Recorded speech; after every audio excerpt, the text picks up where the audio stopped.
I went over this morning to take a look at the review, and I found out that I have about 60 slides of review. Now, I don't plan to go through all of them, but what I've been doing as far as having a quick review is to get some of the slides from the previous talks to see where we stand. For example, if I were to get into the material that I want to cover today without any background, it would kind of be meaningless. So let's take a quick look at the review here. It all starts with the birth of Jacob and Esau, and the birthright becomes the big issue here. And then we have the story of Jacob purchasing from Esau the birthright, the deception of Isaac with the help of his mother, and the fact that Esau was irate and swore that he was going to kill Jacob as soon as his father was dead. What Jacob did is he fled to Haran. Where was Haran? About 500 miles north of Beersheba, where they were living. But there he starts a family, ends up with 11 boys, and 2 wives and 2 concubines. Becomes a fairly wealthy man, but the time comes when he has to return to Palestine, and then he's going to have to meet his brother. And I showed you this map of how Jacob is coming all the way from way up north, up here. I'll get back there. Coming from the north. Esau, on the other hand, was coming from way down south from Edom. Now, Jacob was very apprehensive about what might happen because last he had heard that Esau was planning to kill him. And Jacob does everything to protect his family and all the belongings that he has. He sends his family across the small river called the Jabbok. We had this very interesting situation where Jacob wrestles with the angel. The reason I included it here again is because of the fact that it's one of the turning points in Jacob's life, because in wrestling with the angel, he is told that his name has been changed from Jacob to Israel. And we do see a bit of a change in Jacob's life after that situation.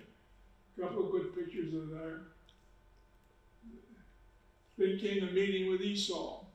It's kind of interesting. There was a big build-up for this in chapter 32, but when chapter 33 comes, the 2 meet. There doesn't seem to be any problem. They see each other, talk about that, and they embrace each other, and there was no enmity at all. As a matter of fact, they seemed to part as friends, but the thing is that they did part, and I made a point of that last time too. I guess both of them sense, hey, it's not going to be a great idea for us to be too close together. So what happens is that Esau went back down to Edom into the region of the Seir, and Jacob, on the other hand, planned to stay in Palestine. Here is a quick map. Then I said, except for a couple verses that we have in chapter 35, where Jacob and Esau get together to bury their father Isaac, we don't have anything more about Jacob and Esau in the Bible as such. But we do have quite a bit about their descendants. We find out that throughout all of the Bible, including the New Testament, there seems to be an animosity that exists between the Israelites, the descendants of Jacob, and the Edomites, who are the descendants of Esau. This was the definition of what epilogue was. One of the things that's important about this epilogue that I'm going to show you are these first couple of slides, where we find out that when Rebecca was pregnant, she found she was going to have twins, that the twins were in turmoil inside her. The reason I'm bringing this up is it's going to show up in next week's lesson as well. The children struggled within her, and she said, "If it is thus, why do I live?" So she went to inquire of God. And the Lord said to her, 2 nations are in your womb, and 2 peoples born of you shall be divided, and one shall be stronger than the other, and the elder shall serve the younger. These are verses way back in chapter 25 of Genesis. That is, there's always going to be sort of a conflict between the descendants of Esau and the descendants of Jacob.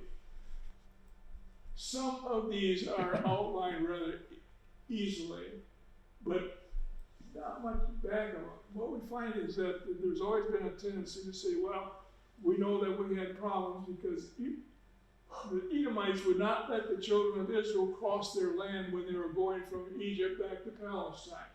Read about this in Numbers, and we read about it again in Judges, that they were stopped. Whether this actually happened or not, I don't know. In a few months, we're going to probably talk about just what went on in terms of the Israelites leaving Egypt and coming to Egypt, or coming to Palestine. The reason I want to talk about it more extensively is that if we read what we have in Exodus, we find out that we've got to deal with approximately 2 million people crossing the desert for 40 days, and there's absolutely no trace of that. But the fact remains, they were in Egypt at one time, then they ended up in Palestine. What is interesting, on the other hand, is that when you take a look at any maps that you find of the journey that the Israelites made in going from Egypt to Palestine, you'll always find this little loop. Well, oh, where's the pointer? I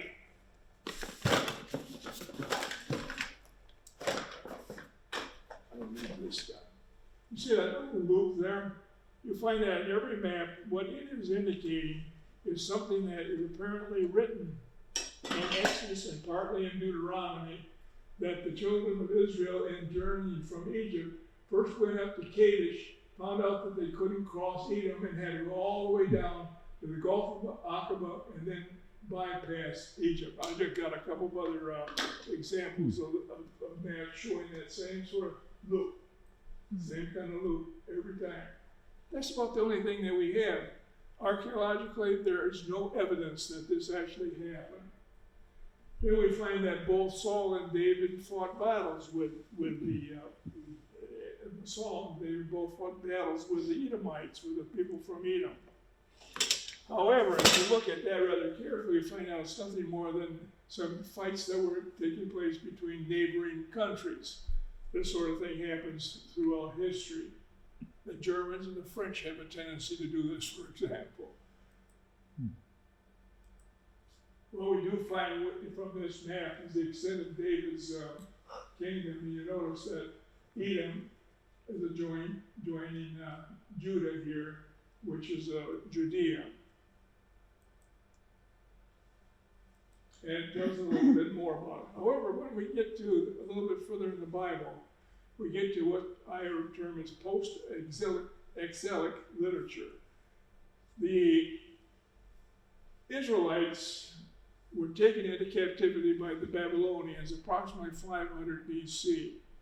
And they were in Babylon for about 40 years before they came back. After they came back, we start to get some literature that indicates that something had happened that made them very unhappy, because we have things in the Bible that indicate that the Israelites were very displeased with the wise men of Edom. The book of Obadiah, a small book among the books of the Old Testament, but it deals entirely with the animosity that was building between the Edomites and the Israelites.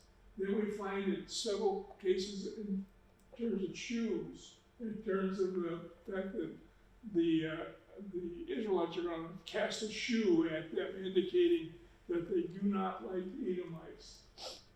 And talked a little bit about the significance of the shoe, and that is that the shoe is one of the more derogatory things that you can use to indicate that you don't like somebody, is to throw your shoe at them. And there is this little phrase also in this one song that says, raise it, indicating that maybe what was happening is that the Edomites were actually encouraging the Babylonians. Now, why was this so? Well, here's a possible source of the situation. Here's the kingdom of Edom. Down to the south, here is Judah. Notice the Dead Sea goes all the way down here. Next to Edom are the Nabatute tribes. These are Arab tribes. What was happening is that the population among the Nabatutes was increasing. they had nowhere to go. They couldn't go to the east because that was the Arabian desert, and there were other tribes north and south of them. So they're slowly on edging themselves into Edom, and they're pushing the people of Edom further and further to the west. Here is an interesting map. It shows where the Edomites were positioned prior to 550 BC, which is about the time that the Israelites were in Babylon, and how they were pushed all the way over into this area here. It's relatively simple to see that there's just so far that the Edomites can be pushed by this Nabatute tribe, by these Nabatute tribes, before what's going to have to happen is that they get too close to the Mediterranean, they can't go any further west, they're going to go north. If they go north, where do they go? They go right up into Judea. And that's why we start to find these Edomites showing up in Judea. Here's a map showing the same sort of thing, indicating that was Edom, then becomes Idumea. I'll talk more about this later on, what that word means. That means Edom. But I'll explain how that comes about. This is the map that I showed earlier. Here is a map that is not a good map, except in terms of the nomenclature. It says under Persian rule. Here is the Edomites. If you can read that, it says Idumea, which is the term that was used to describe Edom prior to describe Edom after the Greeks. Actually, this is the Edomite area. You notice that they're way up here, way in the area where they passed almost to Hebron.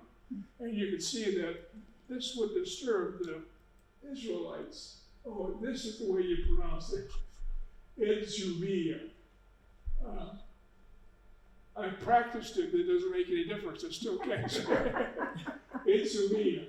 I don't know how you say D-Z-A. I saw one other place where they had this all abbreviated J-O, Jumea, Idumea. The double O is not you. The double O, I found this in some, I shouldn't go into.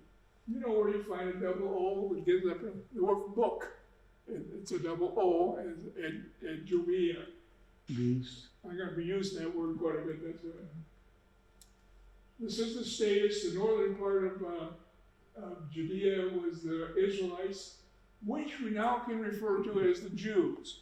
Once they come back from Babylon and go back into Judea, the Israelites are now referred to as Jews, the word Jew coming from the word Judea.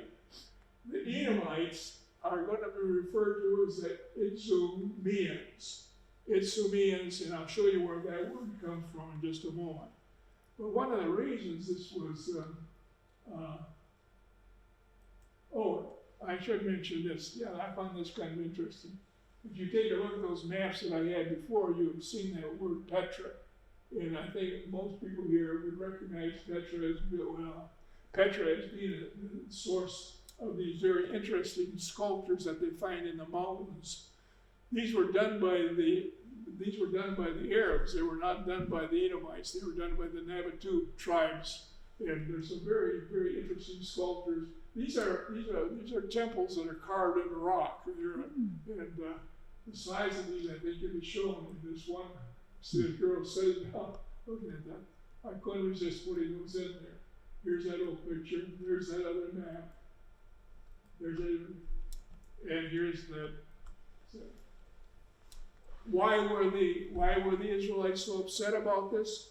Well, because of the fact that they consider the Edomites to be foreigners. As a matter of fact, we often see them referred to as being uncircumcised. They were different from the Jews, like the Israelites. And Judea was actually part of the Promised Land. And now were these foreigners coming into the Promised Land. And this is why they were so upset about having those people come in there. From here on in, we're going to find out something kind of interesting, and that is that the Jews and the Idzumeans are all very much involved in political affairs, and they can't get away from it. They are the objects of a lot of political things that are happening in that period of history. One of them comes from the fact that the Greeks had been very successful under Cyrus and the various Dariuses and Xerxes and all that. But by 350 BC, they were waning very fast. And another power was coming on the scene. And that other power is Alexander the Great. He was a Greek. Alexander the Great has to be regarded as one of the most interesting individuals in all of history. He was a Greek. He was born in the northern part of Greece in a place called Macedonia. His father's name was Philip. Philip was a prince of Macedonia. And Alexander the Great was a prince himself. And his father sent him down into Athens to be educated. And here we find out that Alexander the Great was educated by no less than Aristotle. He was getting the very best education that one could possibly imagine. And he valued that education rather greatly. When he was at the age of 20, he took it upon himself to try to conquer the world, or at least the known world that was known at that time. Here is a little bit of synopsis of what we could say about him at the end. He's probably regarded, as I said, one of the greatest individuals that ever lived.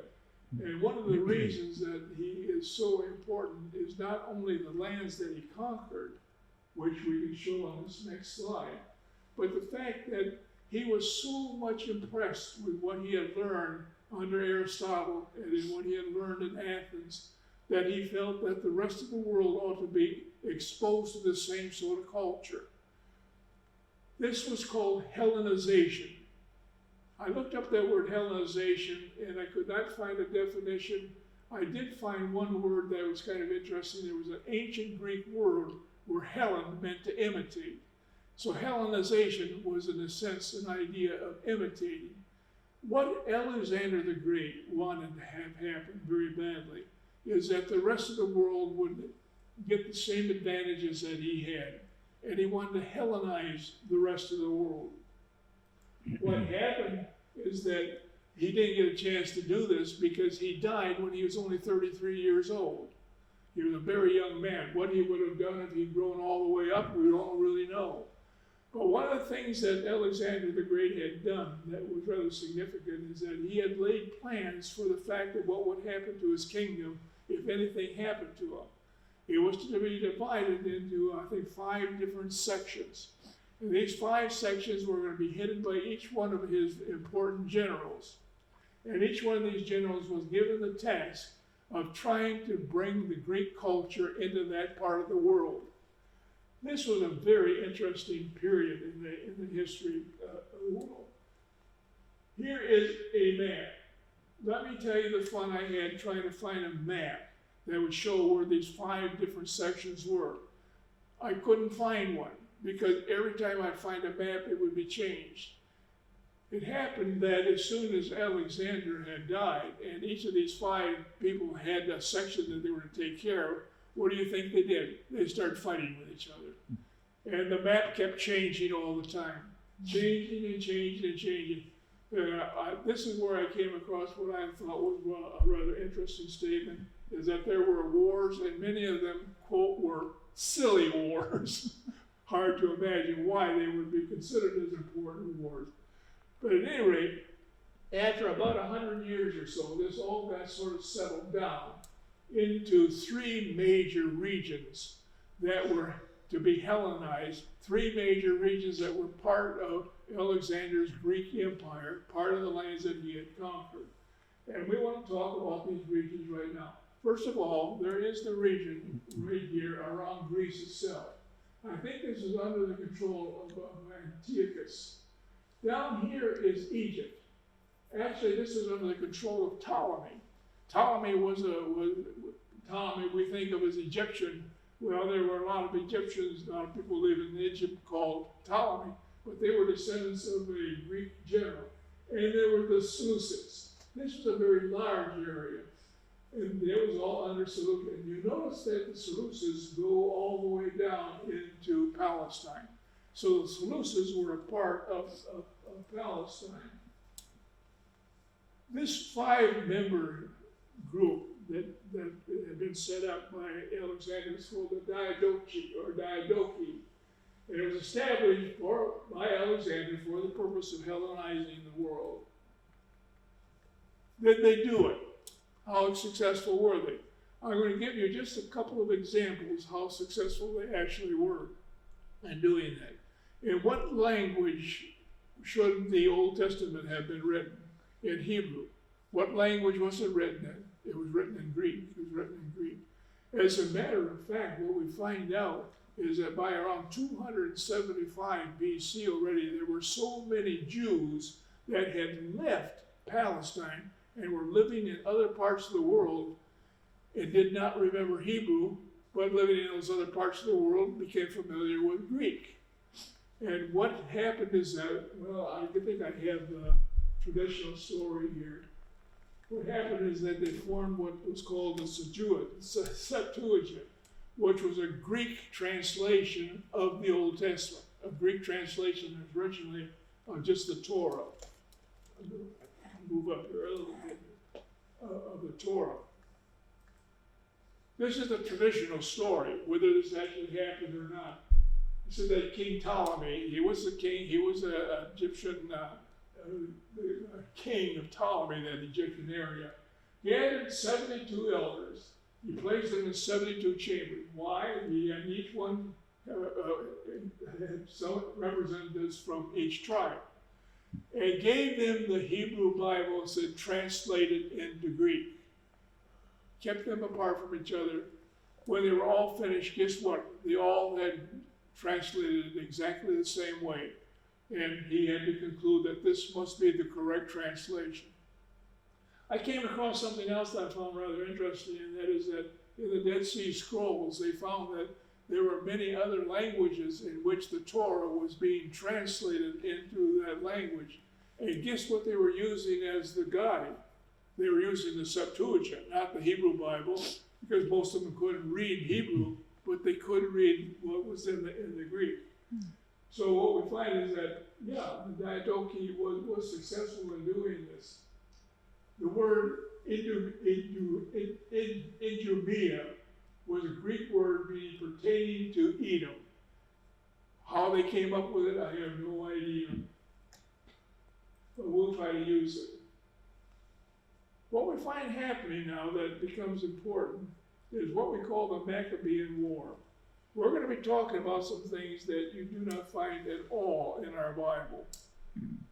If you take a look at the Old Testament, you find out that as far as any history is concerned, it stops at about 400 BC. And we don't see anything at all until about the birth of Christ, about 400 years later. What went on in between that time? Well, what went on in between that time was the fact that the Greeks came on the scene. And of course, by the time we get to the time of Christ, we're getting to the time of the Roman. There was a lot of history that had taken place that's not recorded in our Bible. However, much of it is recorded, not a lot, much of it is recorded in the books that are called the hidden books, or what we call the Apocrypha. And among those books in the Apocrypha are some books called the Maccabees. And we read there about the Maccabean War and the effect of the Maccabean War on a lot of things. Seleucus was the man that the Seleucids were named after. Here is the extent of the Seleucid Empire. You see it goes all the way down into Judea here. For the most part, things worked out pretty well. But by the time you get to around 160, 170 BC, the Jews that were living under the Seleucids in that area were running into a real problem because of a man called Antiochus Epiphanes, Antiochus IV, indicating there were 3 Antiochuses before him. But this Antiochus Epiphanes, where the word Epiphanes probably is a play on words meaning a madman, as Antiochus was vehement about one thing. He was rather successful as a warrior, but his persecution of the Jews in Judea and Samaria led to the rebellion of the Jewish Maccabees. Now, I don't have any of that recorded here.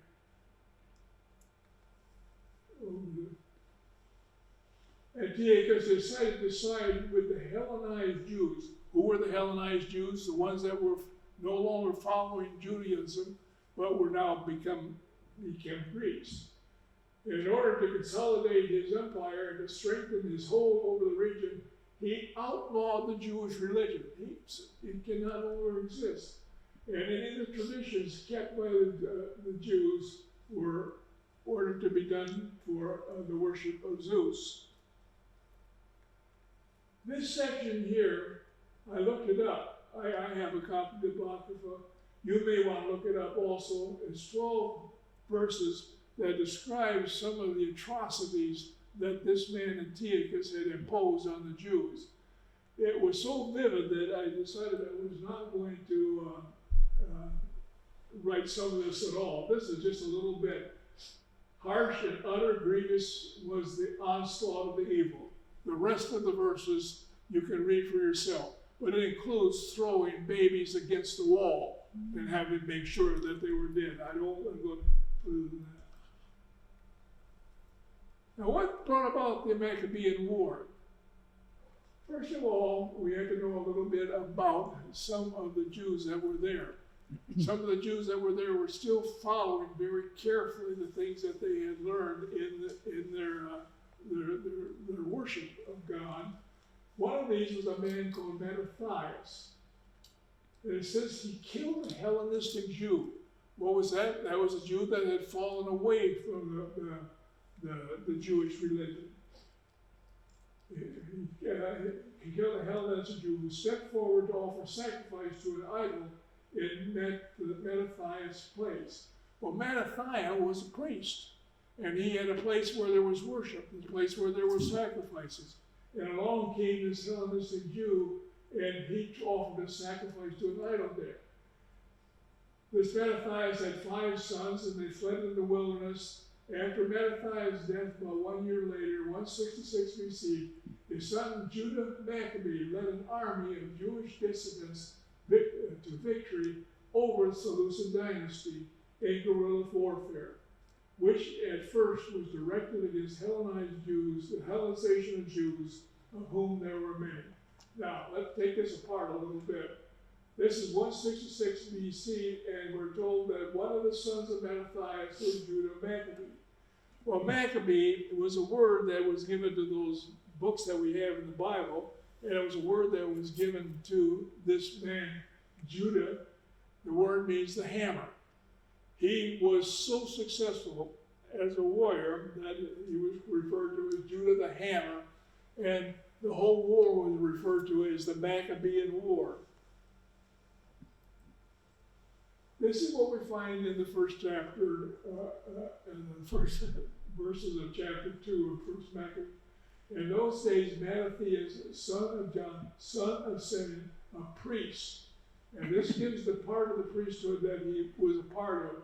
And you can read about this in the book of Chronicles as well. Moved from Jerusalem and settled in Modin.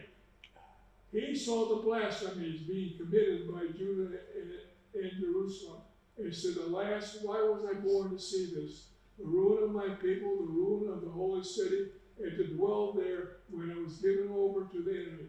The sanctuary was given to the aliens." And that is when he killed that man. Here is that city. Here's Jerusalem down in this area here. Modin is right here. By the way, you can look this up. It's spelled about 4 different ways. And you can make it any way you want to spell some of these words. So what we find is that a rather strange situation. A bunch of Jews have been successful in revolting against the Greek Empire. Why was that even possible? Well, this is about 160 BC. this is getting to the last days of the power of the Greek Empire. It was waning as far as the influence that it had. Can anybody think of a reason why it was waning? They had some neighbors over to the west. And what were they called? The Romans. They were starting to have problems with the Romans already. And this made it possible for Judah Maccabees, or the Maccabean brothers, to successfully carry out a guerrilla warfare against the troops of the Seleucids, against the troops of the Epiphanes, and set themselves up. This is another verse here. Here is a little bit of description of what this rebellion was, when it took place, right around 160 BC, right there in Judea. And the result, it later developed into the independent Hasmonean dynasty. Now, this I find very interesting. The Hasmoneans were a very important part of the history of that period.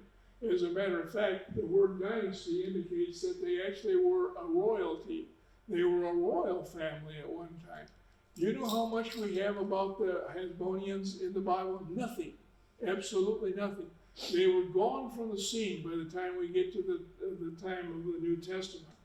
But the Hasmonean dynasty arose from the fact that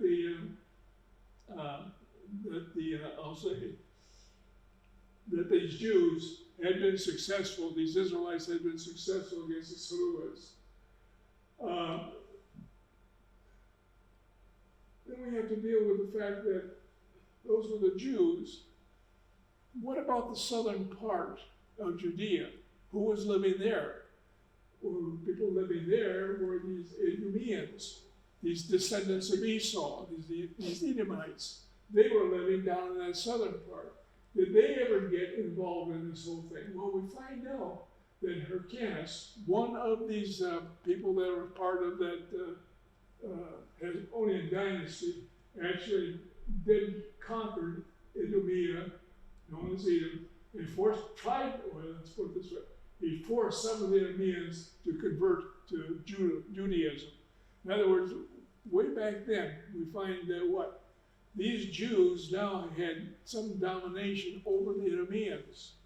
And this is one of the times where things are a little bit interesting. You say, aha, maybe this is a situation that pertains to what was told to Rebekah, that one of the nations will be overpower the other. Well, it wasn't quite that simple.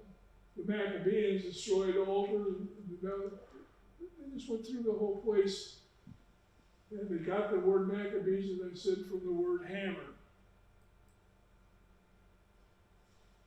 I spent a lot of time in this. It's not quite as sharp as it shows up on my screen here. But going through this, we look at the Hasmonean dynasty. It starts out with Mattathias up here. He has 5 sons. 3 of these sons become very important as far as what is happening in the history of these people. One of these sons, of course, was Judah. Judah Maccabees, he was the one that was a successful lawyer. He was killed in 161 BC. He was killed before the Hasmonean dynasty really got on its way. And then it went over to a fellow named Joshua, who became I think it was Jonathan, who then took over, and he was successful. And then finally, it came to Simon. Simon, you notice the line goes from Simon. This was the beginning of the dynasty in this region. Now, I'm sorry we can't read these numbers that clearly, but looking at the dates, they all become rather interesting, because you see dates that indicate when these people lived, but also indicates whether or not they were a ruler or whether they were a priest. Some of them were priests. Now, remember, Mattathias himself was a priest, and it's not too surprising that some of his descendants wanted to be priests. Mattathias was in charge of offering sacrifices at some place that was important in the city that they were living in. As a priest, he had a lot of interesting duties, acting as sort of a judge and a teacher and as sort of a leader. but he was not the same as a ruler. A ruler would be somebody like a king. And what we find is sometimes these people are listed as priests and sometimes they're listed as rulers.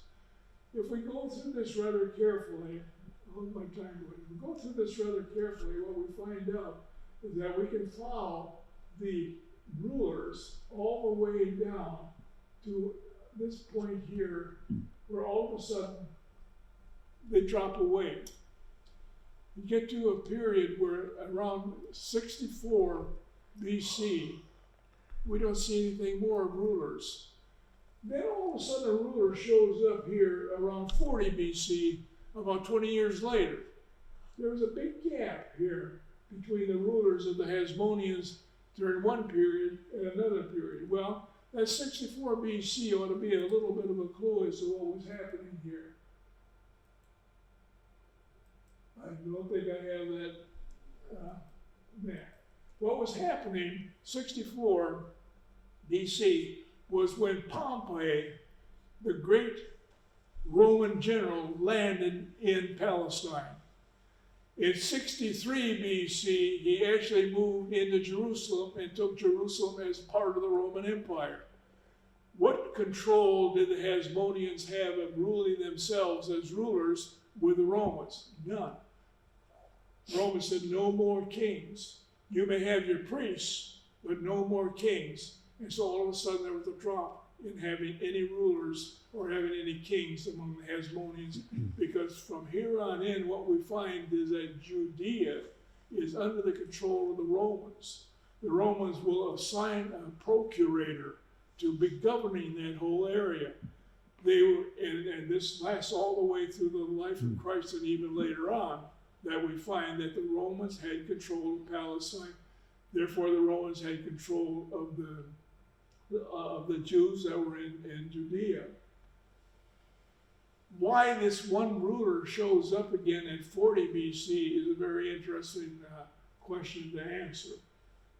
Because when he shows up, that means something has happened that made somebody feel that these Hasmoneans can again come into power and act as their own rulers and overthrow the Romans. Well, if you think that's confusing, let me show you how confusing it can really get. And that is that one of the things that was interesting about these Hasmoneans is that they had a very strong friend among the what? Among the Idumeans, among these descendants of Esau. This man was called Antipater. Antipater, I got one because so many slides. Antipater was not a Jew. He was an Idumean. And he was very wealthy and found that it was to his advantage, I imagine because of financial reasons, to be very friendly with the Hasmoneans. And he was very friendly with the Hasmoneans right up until the time of Pompey. When Pompey came in, he sided with Pompey and decided to be friendly with Pompey rather than with just the Hasmoneans. This man was an interesting character, to say the very least. I'll go through this kind of fast.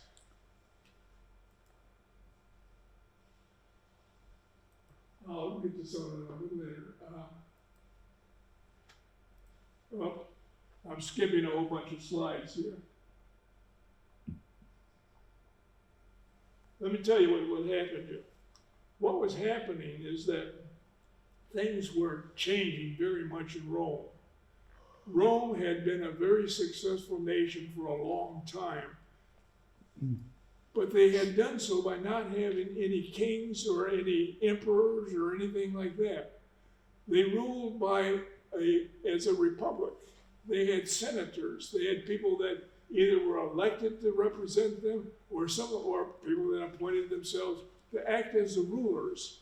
And the senators were the governing body of the Romans. Well, it happened that around 60 or around 62, 63, 64 BC, things got kind of touchy, to say the least, in Rome. Why? Number one, Pompey was having all the success that he was having in the Far East. Like I just mentioned, he had taken over Jerusalem and a lot of other regions in the Far East. Another man, Julius Caesar, who had been a very successful warrior, had been also having success in the north of Italy and Europe. And another man by the name of Crassus.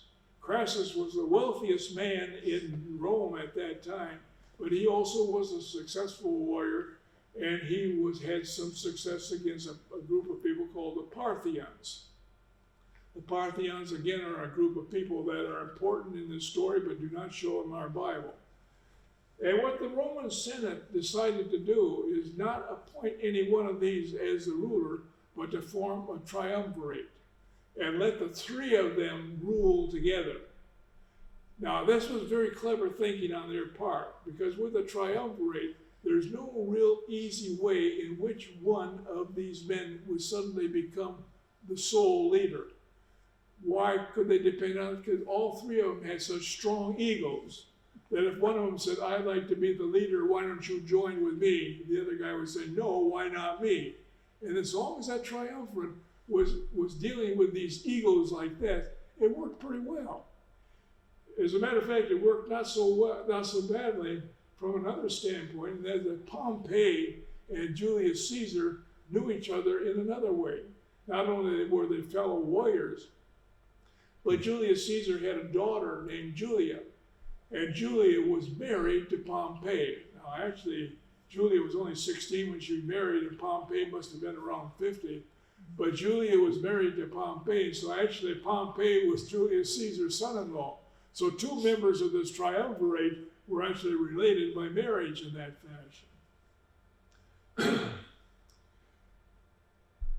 Unfortunately, Julia died in childbirth.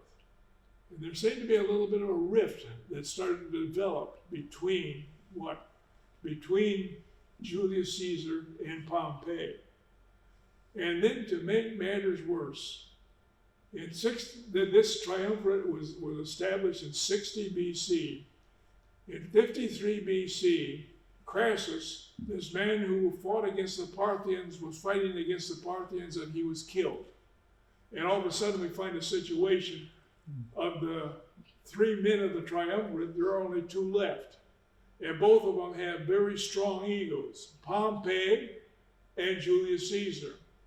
Well, Julius Caesar at that time was way up north in France and actually in Britain, I imagine parts of Germany as well, and was very successful in actually establishing that whole region of Northern Europe as part of the Roman Empire. Pompey had demonstrated all the success that he had in the Far East, and like I mentioned Jerusalem, but a lot of the other cities as well. Pompey was back in Rome, and they decided that one of the better things to do right now was to get Julius Caesar here and thrash this out between Caesar and Pompey as to just who should be the leader. Julius Caesar was summoned by the Senate, by the Roman Senate, to come to Jerusalem. But leave your army behind. We don't want you marching into Jerusalem with an army, because then it'll be like a triumphant march, and you're immediately going to have yourself established as the emperor. So Caesar was told, leave the army behind. Caesar moves all the way up, all the way down toward Italy. I don't know where. Okay, here's some pictures of Pompey when he went into Jerusalem. This is the triumvirate. There's Crassus.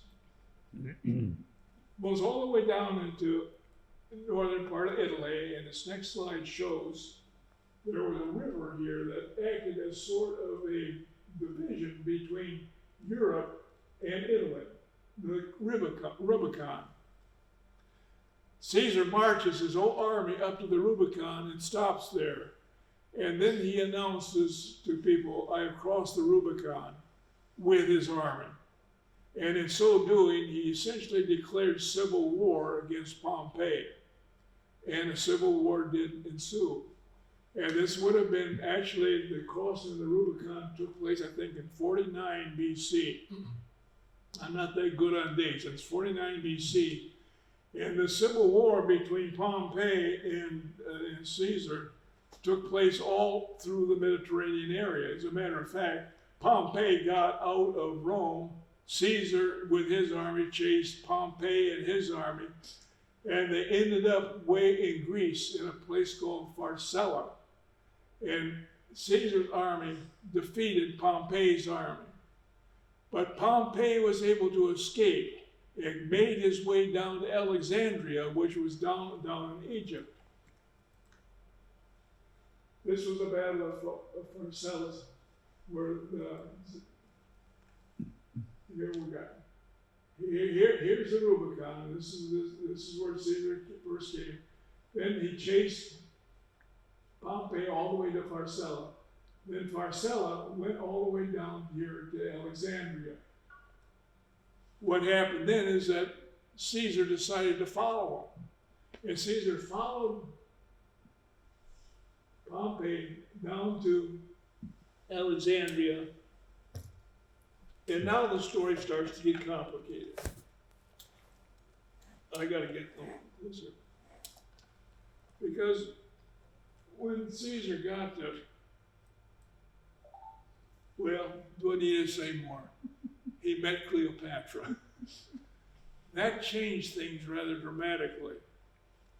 Caesar at this time was pretty much, I guess in his early 50s. Cleopatra was still comparatively young.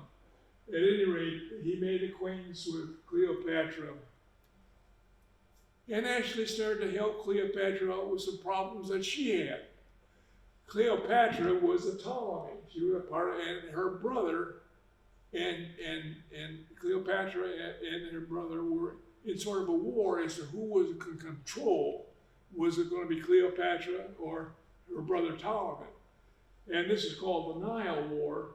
And what Cleopatra was able to do is to entice Caesar to participate in that war. Caesar participates in that war.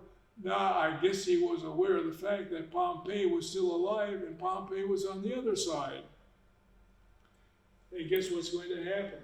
Well, there's going to be a battle eventually. This is called the Battle of the Nile. It's a battle to secure the throne of Egypt.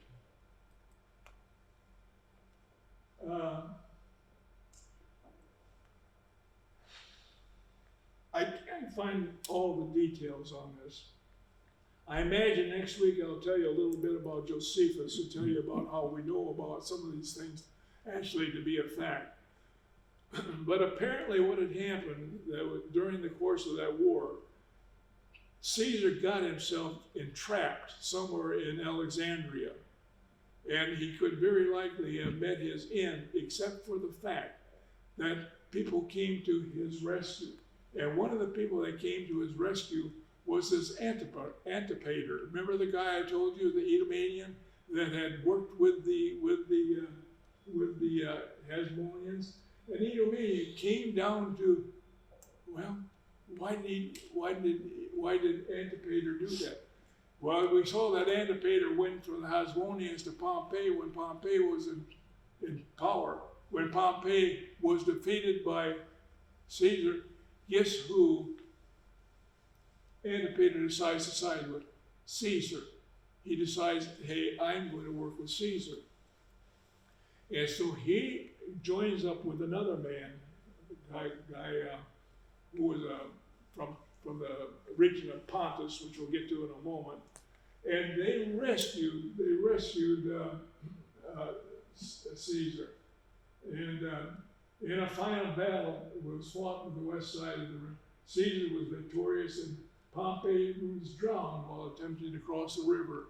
So Pompey was gone, and these are the people that came. Mithridates. I'm all alone when I'm studying. There's nobody to pronounce these names for me. what happened when what happened is that Caesar became aware of the fact that this Antipater had helped him. This Idumean had helped him. And guess what Caesar did? He made Antipater the procurator of Judea. Now, all of a sudden, what do we find? We find that this whole area of Judea is under the control of an Idumean, one of the descendants of Esau.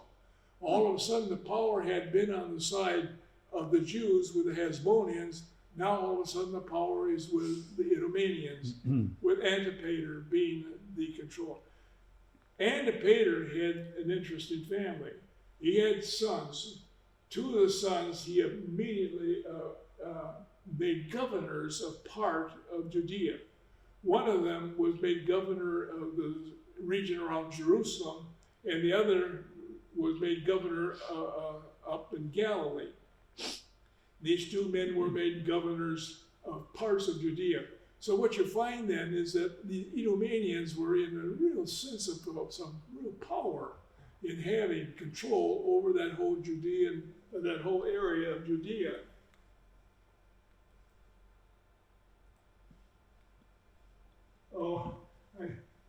This is another story that probably comes from Josephus.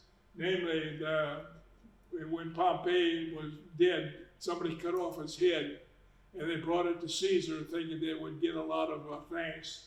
Caesar was very upset and told them immediately to find the rest of the body and to give Pompey a burial that was deserved by a great warrior such as he.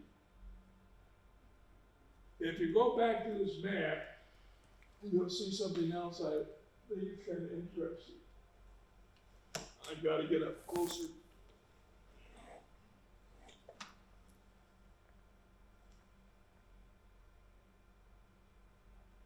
Take a look at this map. You see they got all the way down to Alexandria. All of a sudden we find out that Caesar makes a trip all the way up here to Pontus. Because suddenly the Romans were having trouble with the people in Pontus. This is the Black Sea over here. And they were constantly, and what happens, he goes up there and he takes care of it in short time.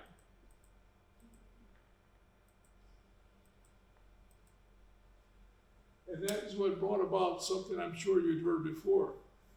That at one point in Caesar's career, he had said what? Nini, Vidi, Vici. I came, I saw, I conquered. This was the time. This was actually when he took a little bit of an excursion of about 5 days that he took away from Alexandria and away from Cleopatra. As I said, Cleopatra and Caesar became very well acquainted, and they had a son. Now, Caesar at this time started thinking about getting back to Rome. And he wanted to go back to Rome, but he wanted to take Cleopatra with him. And he goes back to Rome with Cleopatra, and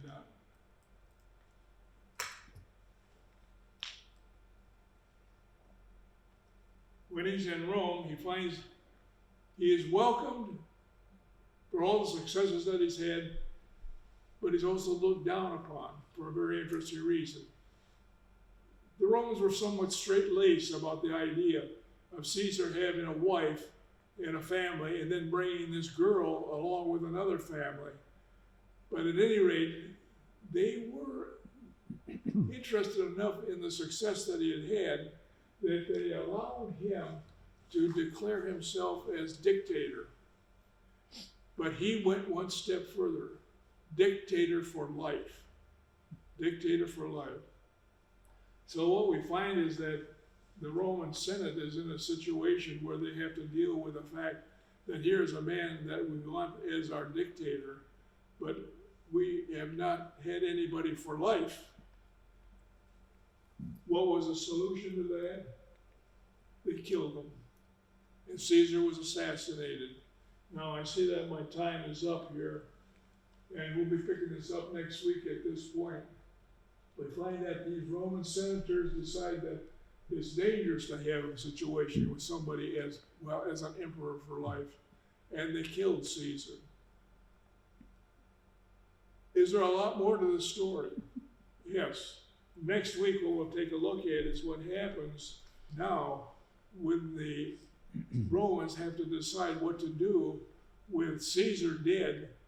And guess what they do? They form a new triumvirate. And that new triumvirate is the first thing we'll talk about next week. This new triumvirate involves Mark Antony and Octavius, who was a nephew of Caesar, and a man named Lepidus. And they go out after the people that conspired against Caesar and had him assassinated. Then the story does get a bit complicated. But we'll talk about that next week and what happened with that triumvirate, because the names that I mentioned are rather significant. Mark Antony shows up very prominently in Roman history. Mark Antony shows up very prominently in one of Shakespeare's most famous plays. Mark Antony shows up prominently in one of the greatest love stories of all time, his affair with Cleopatra. Octavia, another member of that triumvirate, gets into a war with Mark Antony, which we'll talk about, and defeats Mark Antony. We'll talk about this in some detail, because when Octavia defeats Mark Antony, he had a change in life. He decided to do two things. One is change his name to Caesar Augustus and make himself the emperor of the Roman Empire. Next week, we'll go into what happened after that. The end. Yes. I noticed that date is March the 15th. The Ides of March. The Ides of March, yeah. March 15th, 44 BC. Yeah. And why do we know so much about, let me tell you something interesting. A lot of this we get from a man named Josephus, and I'll talk about him because he becomes very prominent in some of the Jewish history that comes later on. But there was another thing that was rather important, is that Shakespeare wrote plays about Julius Caesar and about Mark Antony. I just want to tell you one thing that I found rather interesting in going through this bit of the diadochi, of the Greek language becoming so prominent throughout that part of the world. Because in a sense, the same sort of thing has happened in our era.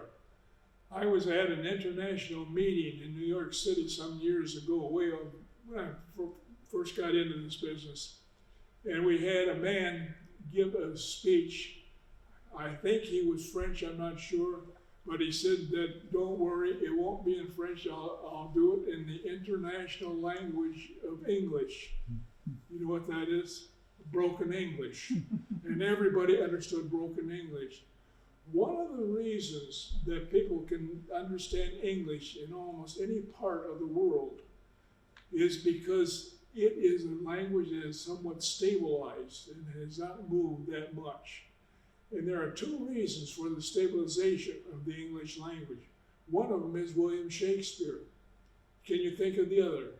The King James Version of the Bible. Mm-hmm. Those two things were very instrumental in stabilizing English, so that you can go almost anywhere in the world today and you will find somebody that will speak English with you. Mm-hmm. Same sort of thing was what Alexander had accomplished through his diadochi, and that is that they were using Greek throughout the Greek-speaking world. Very good. You got that free. Good.